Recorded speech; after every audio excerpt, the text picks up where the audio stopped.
Did you hear what happened when I came into the channel? Yes, it played the PNA sound. Yeah, did you see that Discord has a new feature that will play a soundboard item anytime you join a channel? No. Yeah, I wonder if it's out for you. Do you have a little like gold star on your soundboard icon on Discord right now? No. Whoa, it's phased rollout then. So you like set something to be your like walk-on music in Discord? Yeah, that's a great way to put it. Let me see if I can find it. Hold on. Let's see if I can find it in my settings. I'm sure I don't have it. Or maybe my Discord's not updated. That's also possible. Well, yeah, you're terrible at updating at the correct time. You have to be mid-sentence in order for you to be updating. Yep, that's pretty much it. Yeah. Okay, so in your Discord settings, well, first of all, is it updated? Is your Discord updated? It doesn't have the update thing, so I'm assuming it's updated. Okay, all right. So then in voice and video in your settings, scroll down about halfway, and then there's a section called entrance sounds. I don't think I have that yet. Oh, no. So it allows you to select a server, and then for each server, you can select an entrance sound for any time you join a channel. Oh, it's per server. That's even better. Yeah, it's great. It's excellent. Oh, my. It's a great feature. I'm okay with this. That's something else. I think the problem I have with it, though, I think, based on what you just did, was that it played the little join sound and your walk-on sound or whatever, your soundboard sound, like simultaneously on top of each other. And so it was confusing. Yeah, that's no good. I almost wanted to do it instead of the Discord channel join sound. Oh, yeah, that'd be cool. Yeah. Huh. Okay. Welcome to Pride and Accomplishment. My name is Jason. And I'm Chris. This is episode 108. Chris, what you been playing? Well, there's this game that just came out. I'm not sure if you've heard of it. Guild Wars 2. They just had an expansion. And I've been playing a lot of Guild Wars 2 Secrets of the Obscure. Yeah, I've dabbled in that game. I've got, like 2,000 hours or something.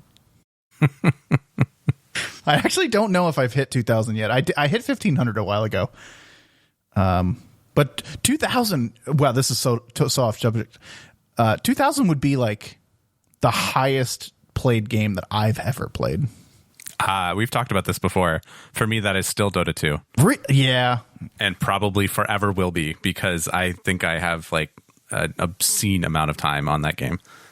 From college, right? It's all from college yeah. Time. Yeah.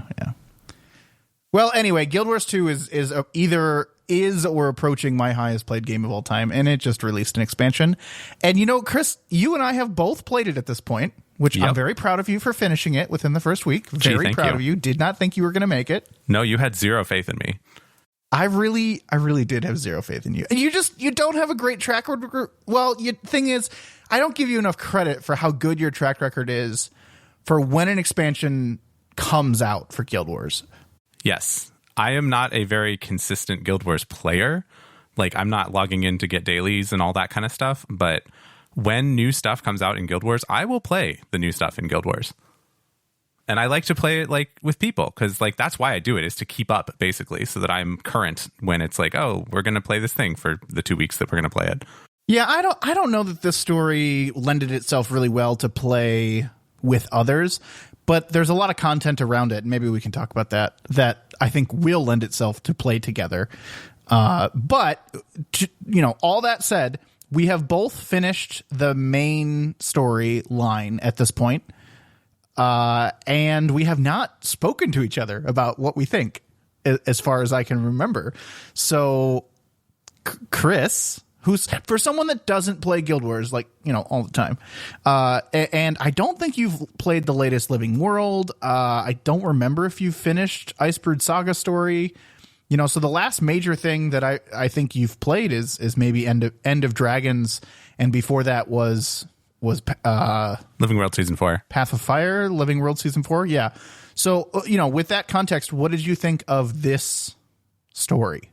I think that this story was pretty good as a story. I think I have some quibbles with the execution of like how the missions were laid out and like the ways that they made you do stuff.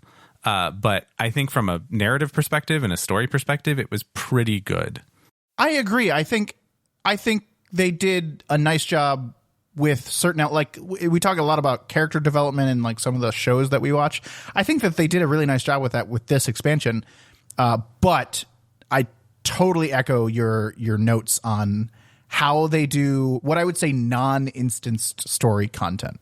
Right. Yeah. So this expansion has something they call rift hunts, where basically they give you an item that puts essentially an arrow on your screen. I mean, it's stylized and it's sparkly, but like it's basically pointing you in the direction of something in 3D space. And then we also both learned that it puts a red circle on your map so that you can go, find this place, because otherwise it's like, oh yeah, here's this thing that goes diagonally down into the ground, which means go out of the building you're in, go around off the island you're in, fly down and southwest or whatever. Like it's much easier when you look on the map and it's like, oh yeah, go to the closest waypoint to the red circle. But you don't have waypoints when you first join a map. So like when you first come to a map new and fresh.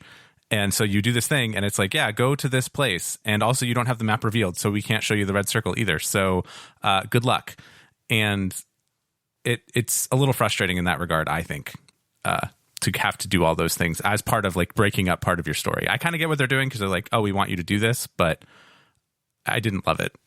I felt a very large need, and I do a lot of expansions, to not experience the map in the intended order.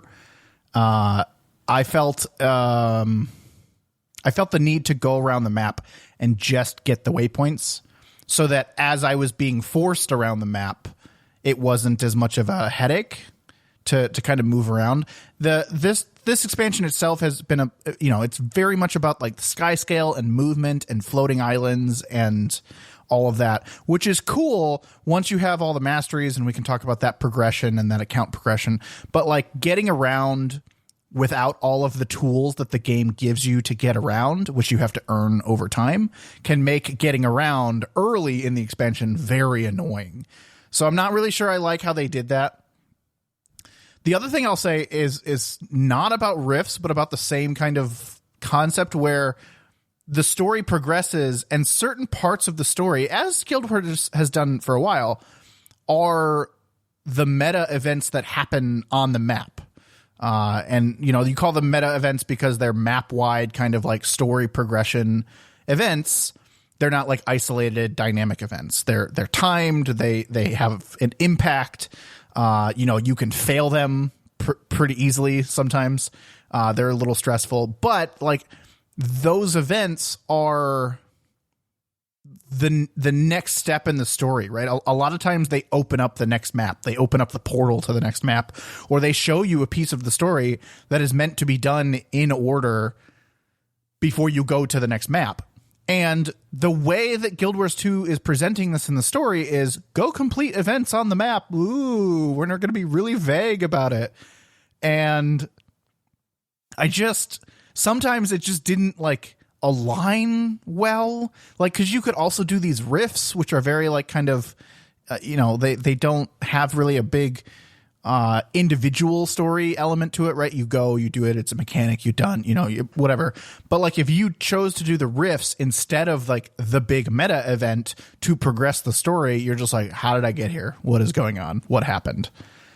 So I on the one hand, I feel like they need to be more like poignant about go do the meta for this map. On the other hand, I understand why they don't, because the metas happen on a timed schedule, right? They're every 2 hours for these maps. They alternate. There's 2 maps in this expansion. They alternate every hour. And then the other element is they don't always succeed, particularly when an expansion first comes out, because no one knows really what they're doing. So can you imagine being story locked behind a meta event that's 2 hours away that you just failed and you can't progress your story? Like, I understand why they don't do it. I just wish they were a little bit more like forward with, hey, this quest step, you can just go do any event, but the intended thing for you to do here is to complete the meta events of this map. Yeah, I guess when you were saying that to me the first time while I was playing it, you're like, oh, I think they want you to do the meta here. I was like, nothing on this screen makes me think that that's what I'm supposed to do. Like, it just says do events in this area to fill this little bar. Now, if you do a meta event, it's consisting of many small events. So, like, yes, you'll get that automatically, and that's probably the most efficient way to do it if the stars align and you happen to be there at the right time in the right place and all of that. But I don't think I would want it to be time gated, because I would be really frustrated if that was the case, where it's like, oh, well, I guess you can only try this, once per evening kind of a thing because of the timing. I'm glad that they don't make you do it that way, but it would, to your point, it would be nice if they just kind of give a hint of like, if you wait 10 minutes, you're going to have, 75 events that all come in a big long chain, and you can do this in no time at all. Other than that, I've seen a lot of reviews on the story. I've agreed with most of them. The biggest thing here is, they weren't strapped down by, you have to do an Elder Dragon. We talked about this a couple episodes ago, where this is like the first non-Elder Dragon centric story. There were some hints to it. There were some like references and whatnot, and that's to be expected. But there was never, it was never a plot point.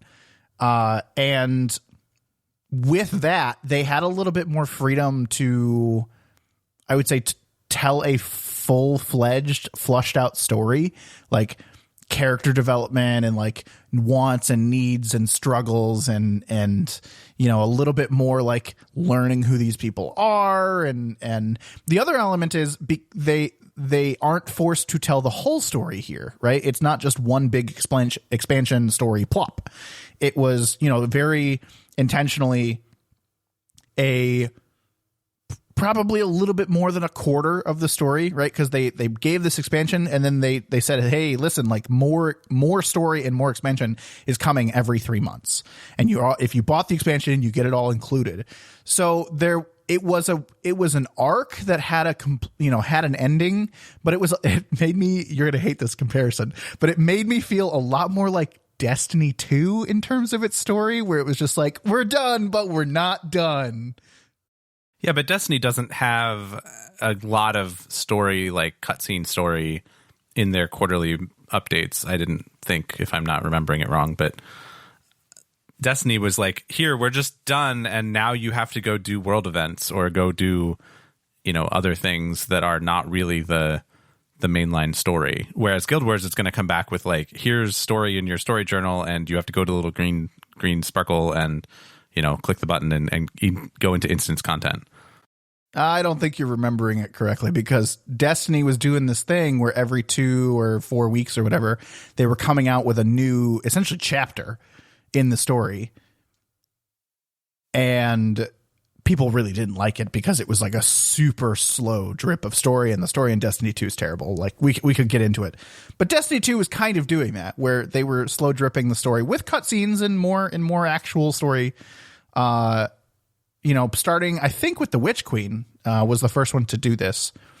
And regardless, Guild Wars 2 has done it here. And I think it opened them up, right? It allowed them to tell the amount of story that they wanted to tell, not have to crunch, kind of, maybe, really a bite-sized kind of piece, and still allows them to go further. Like there's a big question mark that's hanging right now that I'm really interested in how it ends and how it goes on and how it progresses. But I also feel that the story resolved enough where I'm like, okay with waiting 3 months for the next chunk. It actually reminds me a little bit of what World of Warcraft does, right? When they come out with a big bunch of story stuff in the expansion, like, drop, and then they do kind of their major point releases where they'll do a nice new cutscene, and they'll do another couple of quest lines and open up a new area and, open a raid wing or a whole new raid and have you kind of go through that. It's pretty similar in that regard, I think, in terms of a content drip. And it's not so much a drip, but it's kind of a scheduled seasonal kind of a thing.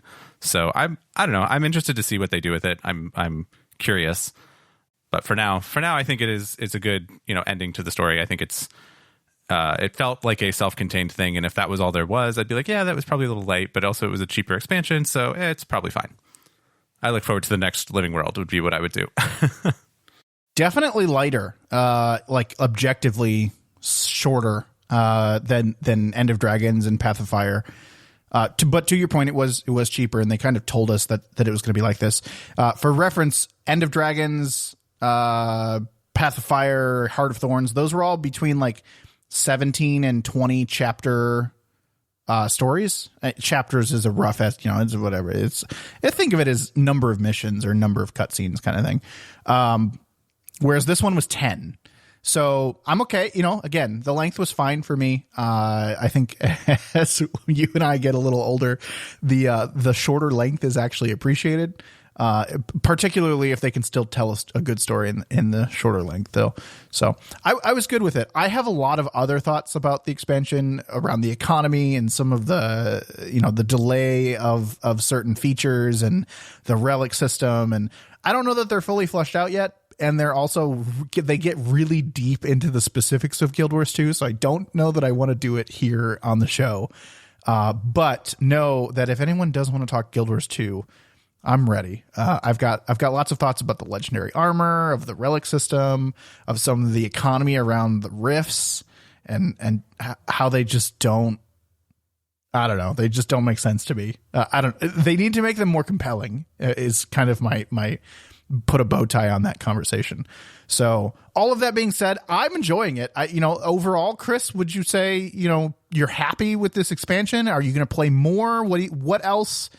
It's been roughly a week since it came out.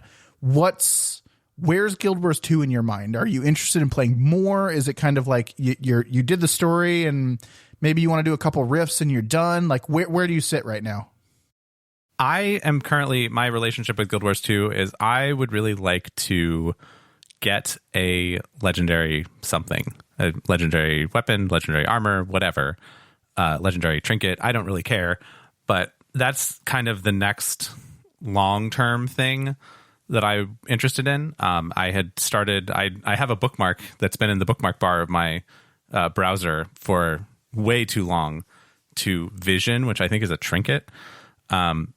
That I apparently at some point in the past decided that I was going to try to get. And I think I have some of the pieces for it, but I'm missing a whole bunch of them. So that's kind of on my radar of the next goal thing to do. I don't know about for this expansion if I am, motivated to do rift hunts because they're not super compelling to your point. They're kind of grindy sort of. But I think that also touches on the next piece of my Guild Wars journey, which is I'm not a huge fan of my current build or combat style, I guess. I don't feel like I'm doing it right. So I need to spend some time. I haven't had time this week since the expansion dropped to sit down and think about what I'm going to set up in terms of am I going to do Holosmith? Am I going to do Mechanist? Am I going to do something else? And kind of go through that with my engineer character. Or as you and I have talked recently, do I start a whole new character and try a different play style with a different class? And I haven't put any cycles into thinking about that yet. Well, you let me know when you do, because I'll be there. I'm ready. I did want to talk about the legendary that you chose, Vision. I think it's a good choice. I think Vision, Aurora, and then the Return to achievement, legendary trinket, are all great first three kind of trinkets, or legendary items, particularly for you. Because they're all PvP achievement based. There's a little bit of crafting and gold sync and whatnot, but that kind of comes later down the road. The first step to all three of those things is achievement hunting. And I feel like that fits. I mean, you've got cod swimming amongst mere minnows. You are an achievement hunter. You are the epitome of an achievement hunter because you have an achievement that even I just haven't put the time into yet. So I think those are the great first three legendaries for you. The other nice thing about those legendaries, and this is for you and for anyone else listening that Guild Wars 2, those are great first three legendaries because they can be used on every single character no matter what, right? If you do a weapon or you do armor, there's some limitations. Certain characters can't use certain weapons.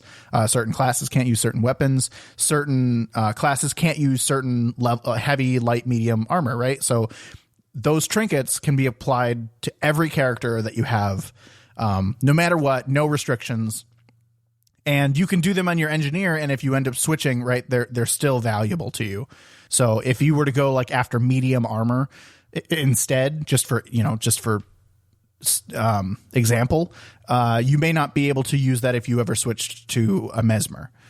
So, I think it's a really good first choice, and I think and they're achievement, hunting based, and they bring you back to some of the older areas that you may not have spent a whole lot of time in. I really enjoyed that achievement hunting process because it gave me an appreciation for things that I had missed in story that I had already paid for, already played. And I was just like, oh my gosh, I just flew through this area. I spent 10 minutes here in the story and I never came back. And then, these achievements take you back to those areas, which I really appreciated. So I think it's a good goal. I think it's a good goal. And, I don't know that there's a whole lot of overlap with what I need to do in the game. But we have also been talking about fractals. And right at the beginning of getting into fractals is the perfect time to also start the legendary backpack ad infinitum, which again applies to every single character. So you probably don't want to be going after all of them all at the same time, but you can kind of just slowly churn your way through those achievements. And I think fractals are a good way to slowly churn your way through because you also have to get the agony resistance and work on all that.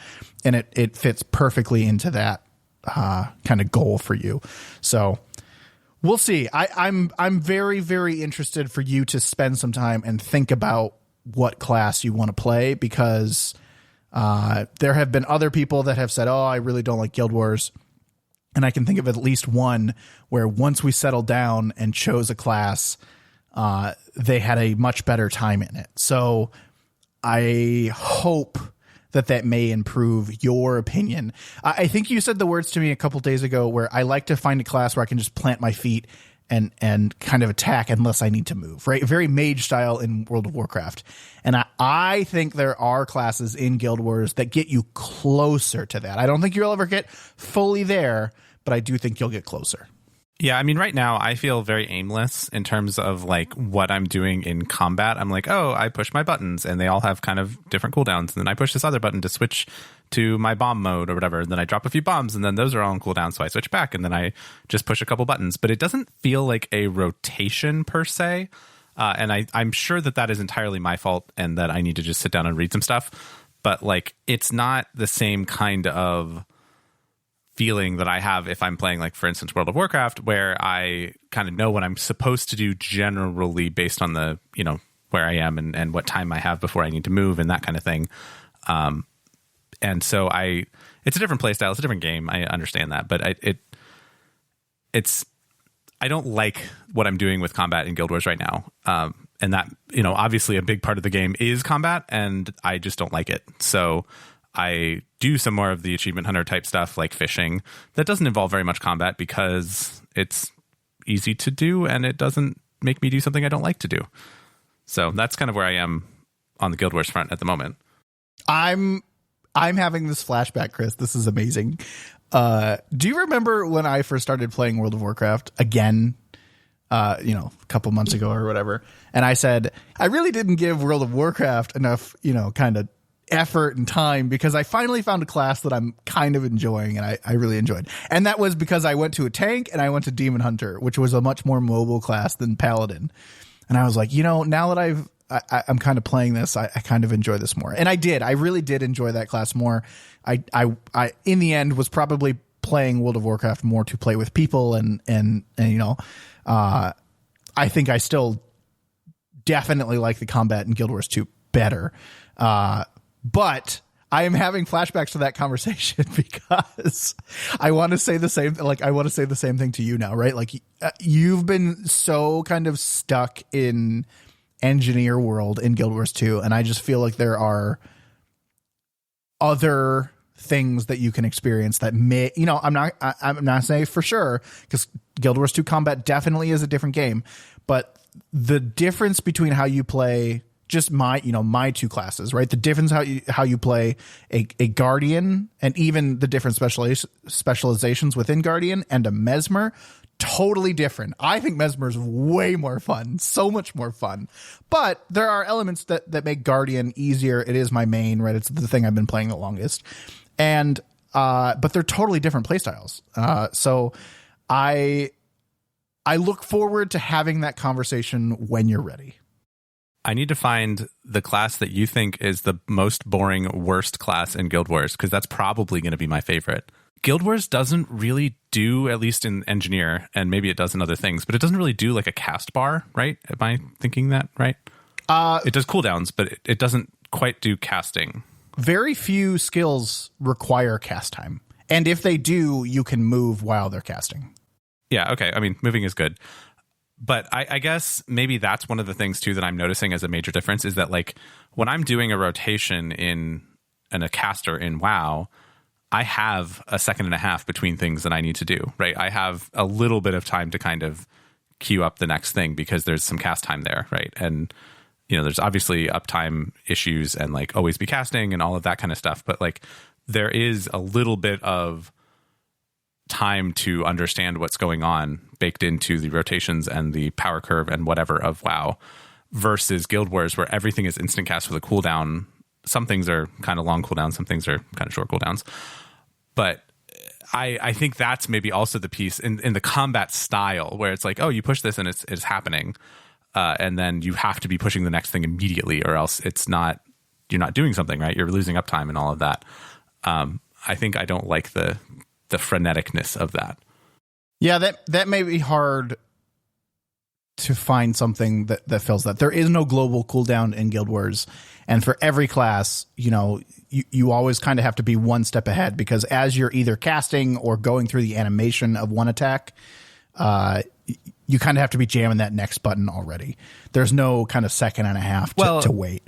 And also there's no cast bar. So like in World of Warcraft with the add-ons and things, and this kind of goes back to further differences, but like there's the little red tip on the end of the cast bar that tells you like, oh, this is the window at which you can press the next button and it will be accepted.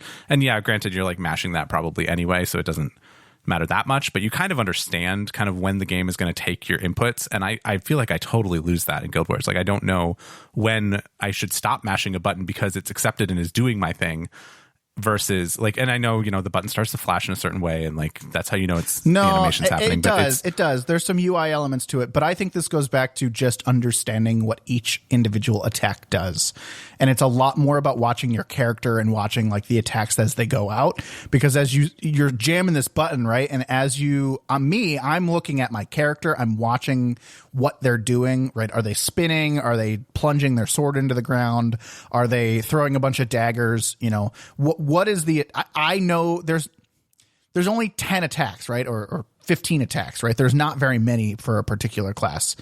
I know what's happening based on watching my character, and then I know I need to start jamming the next button, right? In your rotation. There is a little bit in the guides that say, you know, you can throw this, you know, or you have to wait for this one to, you know, wait to hear this sound or wait to see this animation before you start hitting the next one. Sometimes that's in the guides and the rotation, rotation breakdowns. It's almost like the interrupt in World of Warcraft where you can throw it in anywhere, but I haven't played mage enough. If you are casting something in World of Warcraft as a mage and you press your interrupt button, which is like it's not on global cooldown, does it stop the cast?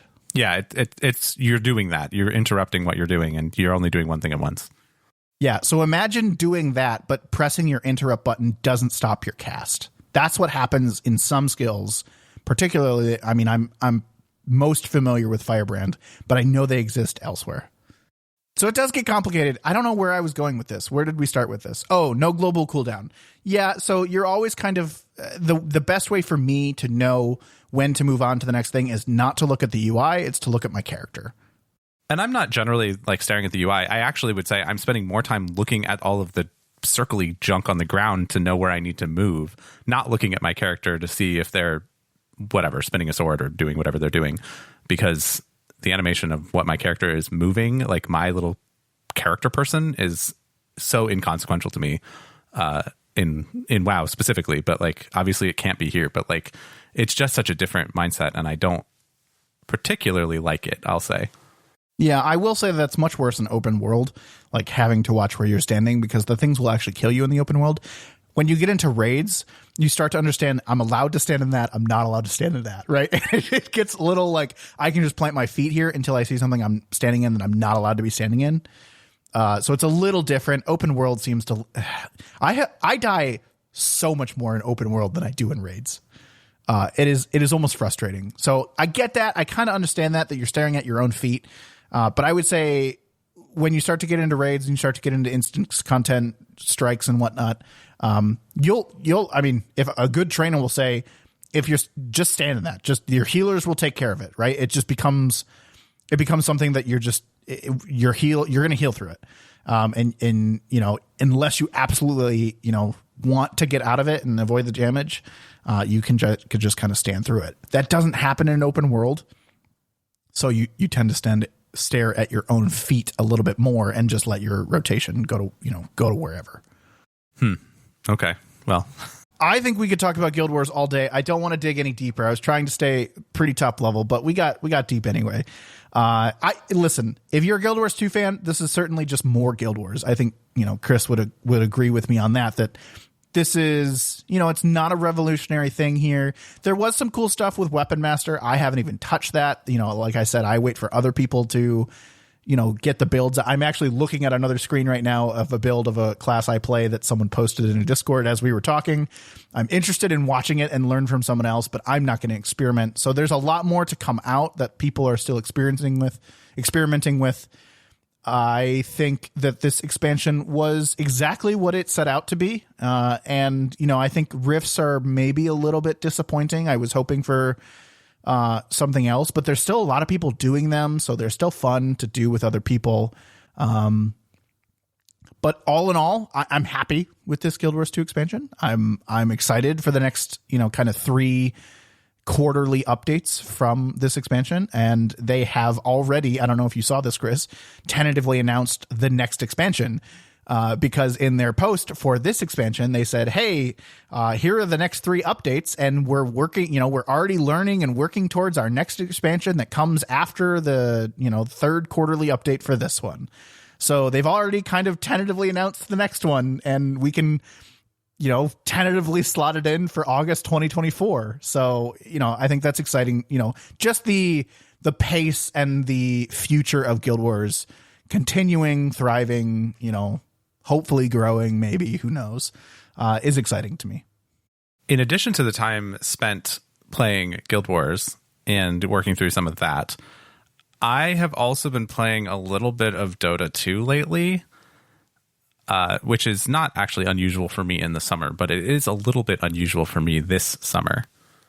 This summer, they didn't do a battle pass for the international, right? Usually they do this thing and they do the prize pool and it, you know, gets up to $50 million or whatever. And it's the biggest esports prize pool in history and whatever. But this year they said they're not going to do that because they think that it skews their content schedule too much and that it screws up their incentive structure. And it is just not great for the game, they say, although I don't know if that's true. And so instead, I think they've decided to make all of their money on tickets to see the international, which is in Seattle this year. So the last time we talked about this, is you said you were going to go the next time it was in the United States. I did say that. Yes, I did say that I was going to go. And I had full intention of going, actually. So they announced, like, oh, it's going to be in Seattle. I was like, oh, sweet. It's in the US. Like, that'll be relatively easy to get plane flights and not a huge deal to travel. And, you know, I don't need to learn a different language. No, Seattle's easy to get to. Yeah. I mean, like, there's like direct flights there. It's a big airport. Like, I know some people that live in Seattle. So, like, it's easy to do that. But then they said, yes, well, the finals are going to be this 3-day thing at Climate Pledge Arena in Seattle, which used to be the old KeyBank Arena. So, like, big basketball arena thing. And they said, and, you know, go to this Ticketmaster link and you can buy these tickets and whatever, and we'll let you know more details later. And then they, like, a week later, released the ticket prices, and the baseline ticket price set by Valve for the 3-day event. So remember, this is 3 full days of esports, you know, watching and things. $699. That's a lot. Like, the same price I think that I paid for the top of the line Steam Deck to go to this thing for like 3 days. And then they came out with the thing where you can buy the tickets. And of course, as everyone knows, if you know anything about Taylor Swift tickets, then it's sold through Ticketmaster. So there's all of these fees and things. And so the all-in price for this 3-day thing would actually be $880 for one person to go to this event for 3 days. That's $180 in fees. Yeah, it's insane. It's $150 Ticketmaster fee, basically, or convenience fee or whatever. And then like that's 25% in fees. Yeah. And then it's like $17 of facility fees and then like $6 in tax or something. I mean, it's I've got the numbers slightly wrong, but that's the orders of magnitude of the fees. It's insane. So $180 in fees. That's not worth it, in my opinion, but I am not as big of a Dota 2 fan as you are. Well, that's the thing, is I'm not sure that I'm that big of a Dota 2 fan either. Humorously enough, the tickets went on sale on Friday as we're recording this on a Sunday, and the tickets are still available. So it's not like they're selling out like crazy, which is interesting. Just kind of in the current environment where we think of like everything, you know, when the tickets drop, all of the tickets get sold and it goes crazy and the scalpers take over and the bots all take over and whatever. Not even the bots are buying these tickets. Do you think that they did this so that they could lower the price after the diehards, you know, bought their tickets? I don't think so, because I don't think they could do that unless they did something where they like converted all of the pre-existing tickets into like VIP tickets of some sort and gave you like floor seats or something. But like, I don't think they could do that like ethically. Could they? Why not? Discount. You guess. haven't sold them. Supply's too high. Maybe. I mean, okay. So I would say if these things went down to like $500 all in, I would have bought them. Like I would be doing this. But at this price, no way. Yeah, that's closer. It's a 3-day event, $500, you know, that's closer. Well, in order for that to hold, it would have to be like a $400 ticket plus $100 of fees. So yeah. it needs to be half as much as it is now in order for the fees to kind of kick it back up to what I'd be willing to pay.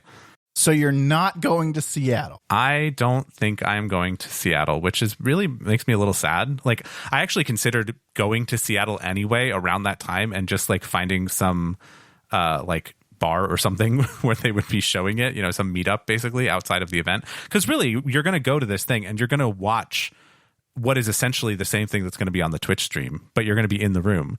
And like, there's certainly something to be said for being in the room for something like this, because, you know, you're in a place with all of these other people who are also fans of this thing that you like, and like all of those intangibles, right, to being there. And that's why you pay the money to go be in the room. But at the end of the day, you are just watching people play a video game on a screen, and you'll get a as good or better view if you sit at home or somewhere else and watch it remotely. Yeah, I mean, it's got to be about the excitement of being in the room. That's what it's about. It's the same thing I say this for like sporting events. You're going to see the game better. You're going to see the actual like event better if you are sitting at home watching on a TV. However, being there is more exciting. It's more about the environment. And that's what has to be important. And I would agree with you. Well, I would say personally that environment is not worth $800. It's for me, probably not worth $500. But it does have value. Yeah. There've been a lot of comparisons to like League of Legends when they do their thing. They have their finals has, I don't know, $100 tickets or something. Like they're pretty cheap comparatively.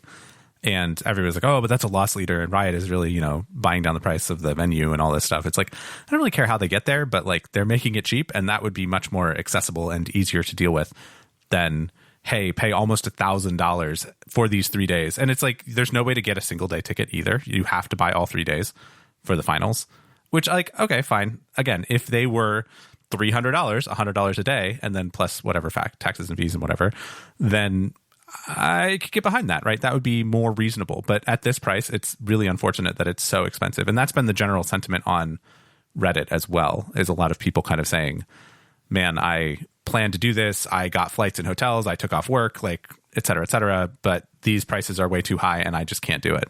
I love this game, but I can't make it happen.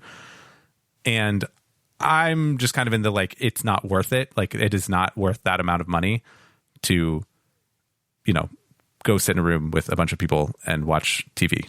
Do you think it being the 10th anniversary has anything to do with the prices?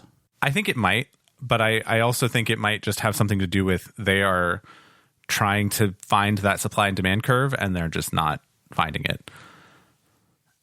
I don't know. It could be lots of factors. This is the 10th anniversary of the International, I think. As at least that's what the game client says right now, is its 10th anniversary. But I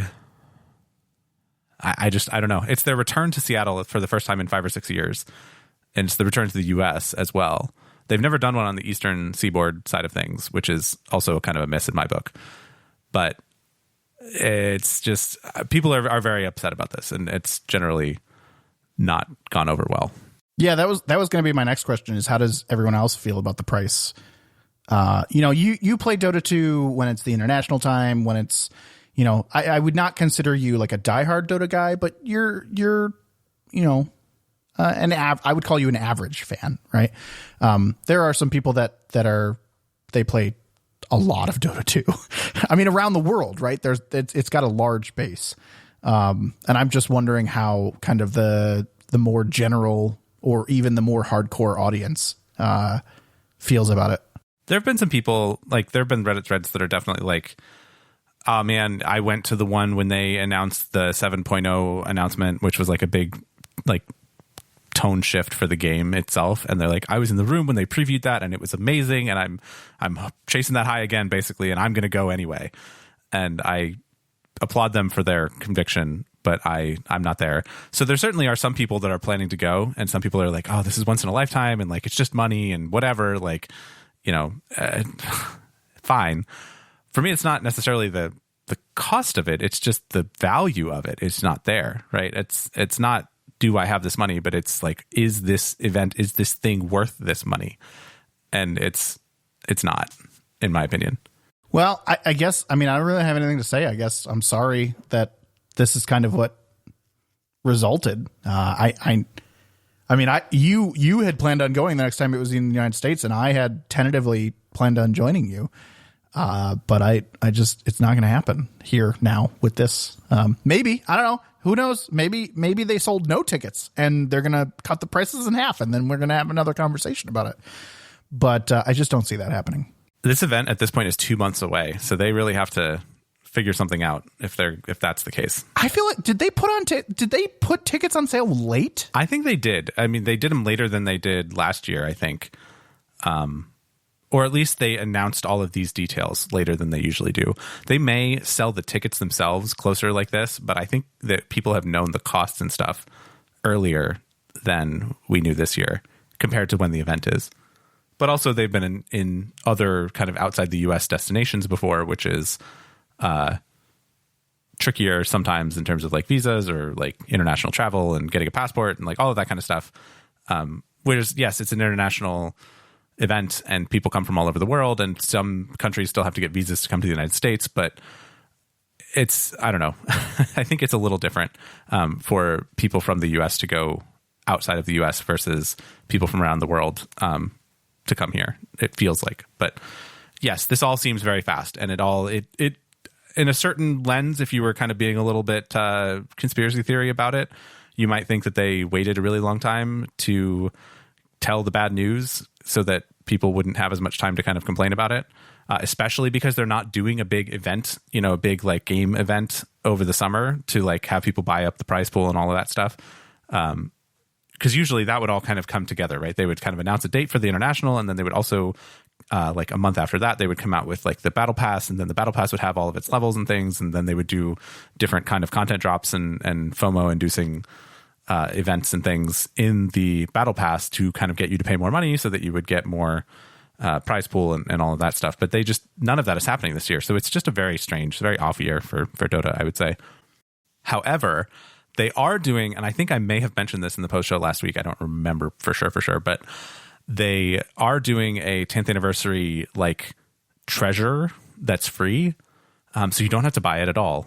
But it's a thing that you get for winning games. So you have to win games, and then you get these treasures, and the treasures have different items in them. One from each year that Dota has kind of existed is kind of the idea. And I think this stuff in this treasure is cool, and that actually is a good idea. And it's really cool, and I kind of want some of that stuff. So yeah, and that was going to be, we've been talking about the international for a while here, but I've seen you playing Dota still. So are you working towards something? Is there a cool little like mini game going on? No, there's not a cool mini game, which is also disappointing. This is the treasure is like, there's, I don't know, 12 things in this treasure, I think, something like that. And you're guaranteed to get all of them if you get 12 treasures, right? So Dota a long time ago did a thing with their like loot boxes where they guarantee odds of things. And they have increasing odds even for their most ultra rare stuff. They have this increasing odds system where you can always see kind of what you're, 1 in 20,000. And then the next time you open that chest, it's 1 in 10,000. And then the next time it's like 1 in 5,000. And like it gets better and better and better as you kind of get more and more of these. But they also have this other thing for the non-rare stuff where they guarantee you that you won't get duplicates until you've gotten one of everything, which is pretty cool. Yeah. Yeah, I love that. So I really like how they do loot boxes, and this is no different than that. The problem with this is that the way that you get the loot boxes is by winning normal games of Dota or winning turbo games of Dota, which means, playing a 5v5, just general purpose Dota game and winning. Specifically, winning. Why is that a problem? Shouldn't you win roughly half your games? You would think that you would win half your games. And I think this might just be kind of an old man yells at cloud situation for myself here. But I am not super good at Dota these days because I don't play it all that often. And you have to win the games in order to get these things. And like, I played a game just before we started recording, actually. I played a game of Dota, and we completely stomped the other team because we had one person on our team that was super, super good, and the rest of us were all like passably okay. But I just feel like I don't have the game sense, and I don't have like I don't know. I'm not up to date on kind of all of the latest strategies in this game. And it's very much an esports type of game where the meta changes occasionally and you kind of have to keep up with it. And they just made the whole map, I don't know, 25% bigger in April or May. And so that added like lanes outside of the lanes and made things a little bit more interesting from like a hiding standpoint and stuff like that. I have had such trouble winning games. Like, I think I have 3.5 out of 12 or whatever you want to say games. And I think I've played, I don't know, 15 games in the last 2 weeks. It's really bad. And the half is because you get half credit for turbo games. But I have been on like a pretty nasty losing streak with a few wins sprinkled in. And I'm sure that a lot of that has to do with my personal play style, but some of it has to do with the kinds of people that I'm playing with and like probably where my MMR sits and all of those details. But it's really disheartening and kind of really unfortunate, I feel, that I am not able to figure out how to get like 26 turbo wins or 24 turbo wins or whatever it takes to get this to happen. And I only have another, I think, week to actually do this. So clock's ticking. Better keep playing. That's why I see you playing. I understand now. Yeah, it's just banging my head against the wall trying to win games. So I don't know. That's it's actually a little bit like depressing. Not like depressing, but like makes the game less fun depressing. Yeah, it'd be nice if they had a mercy mechanic, right? You lose, instead of winning one game, you have to win, or you have to lose 5 games or something like that, where you're still making progress, but it's not as much. I do wish there was something like that. The problem with that, of course, is with any free-to-play game, like people will just smurf and lose on purpose and all this stuff. I mean, yeah, they'll put like, oh, the game has to go at least 10 minutes and oh, you have to be trying and oh, blah, blah, blah.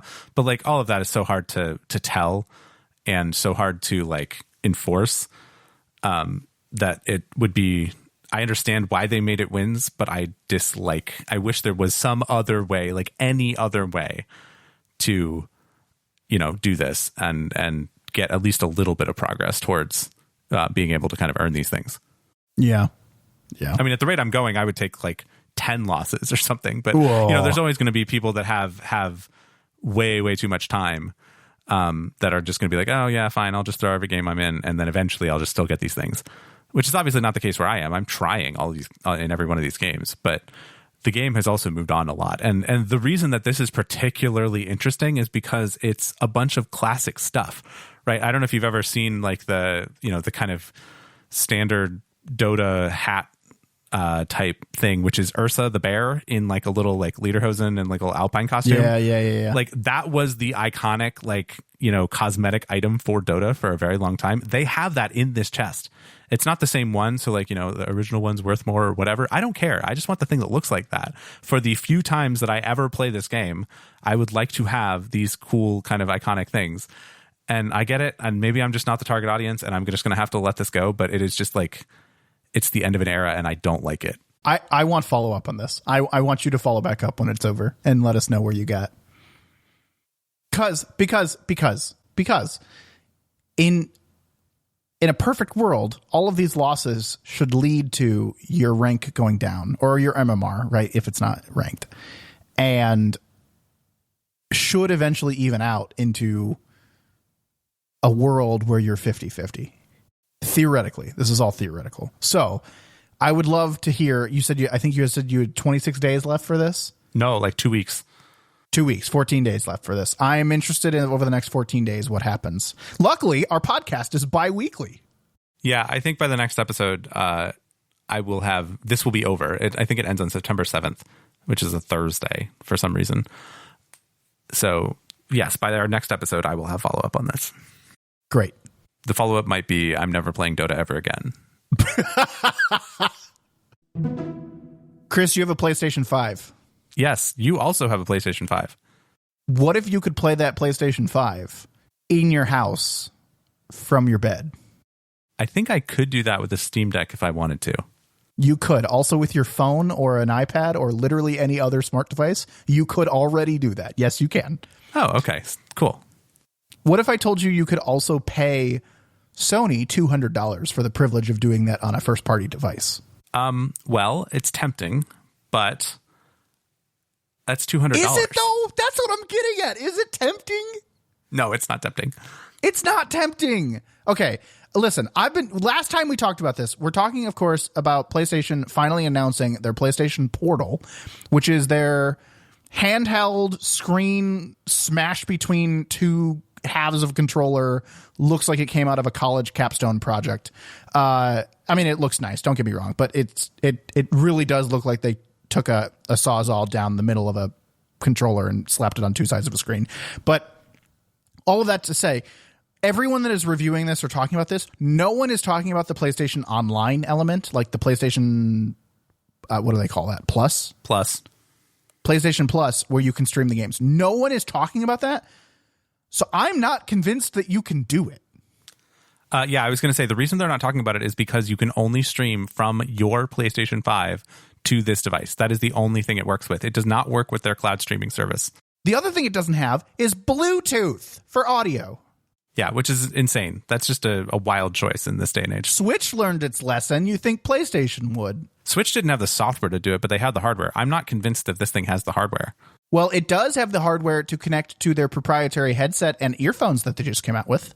Yeah, I mean, they did come out with all of that stuff, but I don't know if I need more proprietary wireless things in my life. I think Bluetooth is really important.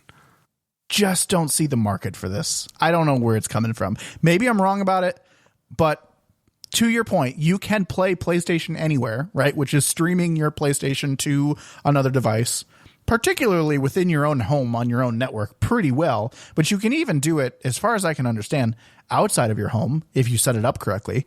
But forget that. Just parity, right? Within your own home, on your own network, streaming your PlayStation to another device, which I can do with my computer, you can do with an iPad, you can do with a phone, you can do with a Steam Deck. I just don't see the market for this product. Now it is cheap. It is cheaper than a Steam Deck. It's only $200, but I don't see it. It doesn't have an OLED screen. Why am I going to bother? No, I don't know. I don't know. I don't know. I could see, like, I was listening to another podcast and some other people talking about this, and they said, they're finding themselves not wanting to take up the main TV in the house with a PlayStation. Like, they're like, oh, I would like to be able to kind of play this off TV, essentially. Which, you know, there's lots of different ways to do that, but they are kind of putting a lot of faith in Sony doing some kind of magic to make the latency super low and stuff. I have played wired networked streaming to my computer. We've talked about this on the show before. I've played that with the PlayStation Remote Play in my own house, and it works great. Like, there is no latency to speak of. It is totally fine. And other than, I guess, some of the video compression stuff where it's a little bit like more washed out than it is on a TV, I don't know that I could usually tell the difference. I mean, sometimes there's a little bit of blockiness, but like, it's pretty good. So I don't really see the need to kind of reinvent the wheel on this, and I don't know why they feel the need to make a separate device that does this. If it played from the cloud, like if it could stream directly from like the data center, then Sony's servers and stuff, and I could play like, say, PS3 games on it, you know, because that's something that you can do with their cloud streaming service, then it becomes a little bit better. But if it's like you have to also have a PlayStation, so this is kind of like a PSVR where you have to already have the PlayStation, and then this is just an accessory that goes with the PlayStation. I don't see the point. That's a really good way of saying it. I've never put it in that context. This is a PlayStation 5 accessory.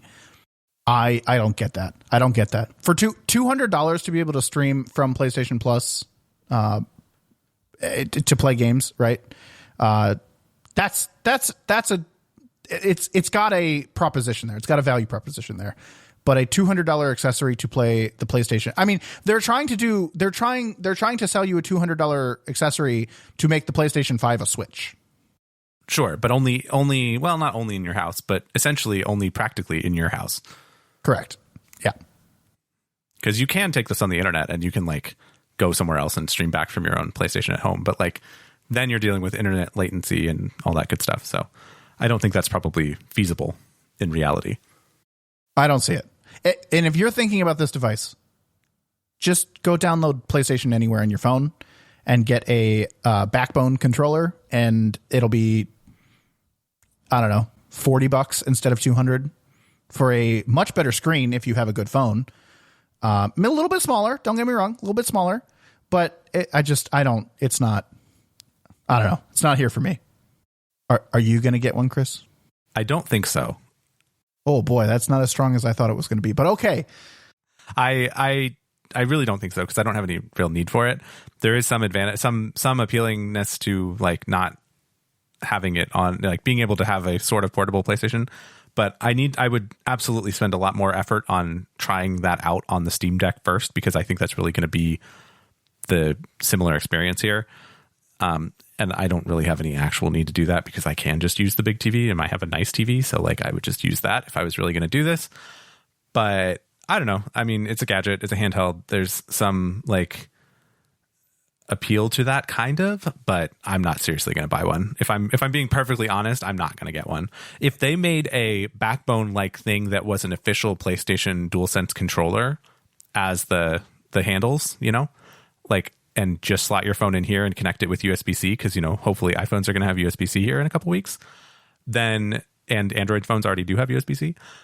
I think that would be a compelling option. And you could sell that to me for $150 probably, you know, bring your own phone as the screen, and here's a split PlayStation controller that you can put it between. Really? You would pay more than just a controller for that? Okay, maybe not $150, but I would probably pay $100 for it if a controller is like 60. Really? There's more engineering in it, I think. There's more like you got to have like a little clampy spring thing, and you've got to have the circuitry, and like, I don't know. I think it's a little different. I'd pay the same price as a controller, but I wouldn't pay more. The Backbone itself is $100 right now, I think. You're right. A Backbone there is a PlayStation edition of the Backbone. Oh, I didn't know that. And it's $100. Look at that. But it's not a PlayStation controller. It's just PlayStation themed with PlayStation buttons. Okay, well, that's not that exciting. Yeah, I would want something that would be officially the same grip style and like with the same rumble options and stuff as the PlayStation. Yeah, I'd buy that for $100. See, there you go, $100. Let us know. I can't even say it. I can't even get it out. If you're going to buy a PlayStation Portal, but tell me why. I don't know. Maybe I'm missing something. But no, Guild Wars 2, if you want to play, hit us up. Dota 2, if you want to help Chris win some games, hit him up. Yeah. And if you're going to buy a PlayStation Portal, come fight with us in our Discord, which you can get to at discord.pnapodcast.com. If you want to find any of our older episodes or read our show notes, you can visit our website at pnapodcast.com. That's P, the letter N, the letter A, podcast.com. If you're enjoying the show, we would love if you could share it with some others that might enjoy it as well. Thanks for listening, everyone. We'll talk to you next time. All right. I'm glad that we're done recording a little bit early because I have to go tonight and see the Barbie movie. I'm so excited for you. I actually really enjoyed the Barbie movie. I forgot that you had seen it. Like, I wasn't sure if you had seen it. It was good. It was good. Okay. Well, I'm very much looking forward to it. I don't know if you knew this, but today is apparently National Movie Theater Day or something, August 27th. So every single movie theater that I could find on Fandango has $4 tickets today. Ooh, okay. Yeah, thanks for telling me. That means I'm not going to the movies today. Well, yeah, I mean, most things are sold out, but like even like the Dolby stuff and IMAX, Oppenheimer and all that, $4. Yeah, that I tend to stay away from the theaters on those days because that they're just going to be so busy. I was able to get seats on the aisle.